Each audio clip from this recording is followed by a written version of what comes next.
అసలు పరువు అంటే ఏంటి? రాత్రి నుంచి ఇదే ఆలోచిస్తున్నాను. మన అమ్మాయి ఎవరినైనా ప్రేమించింది అనుకోండి, పరువు ఎందుకు పోతుంది?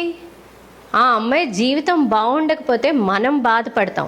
అసలు పక్క వాళ్ళు ఏమనుకుంటారు, అమ్మో ఇంకొక క్యాస్ట్ అబ్బాయిని ప్రేమించింది, మన పరువు ఏమైపోవాలి. పరువు అంటే మన అమ్మాయి భర్తతో చాలా ఇబ్బందులు పడుతోంది, అత్తింట్లో చాలా ఇబ్బందులు పడుతోంది, కానీ నువ్వు అక్కడే ఉండమ్మా, పుట్టింటికి వస్తే పరువు పోతుంది అంటారు. ఎందుకని? కానీ మన అమ్మాయి బాధపడుతూ వేరే ఇంట్లో చచ్చిపోతున్నా సరే అక్కడే ఉంటే మన పరువు నిలబడిపోతుందా?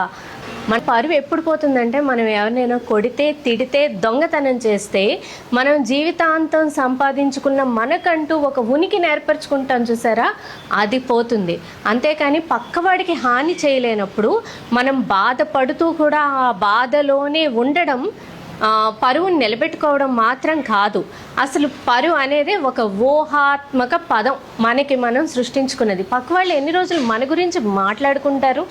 మహా అయితే 1 రోజు, 2 రోజులు, 3 రోజులు, 4 రోజులు, 5వ రోజు వాళ్ళకంటూ ఏమీ పనులు ఉండవా?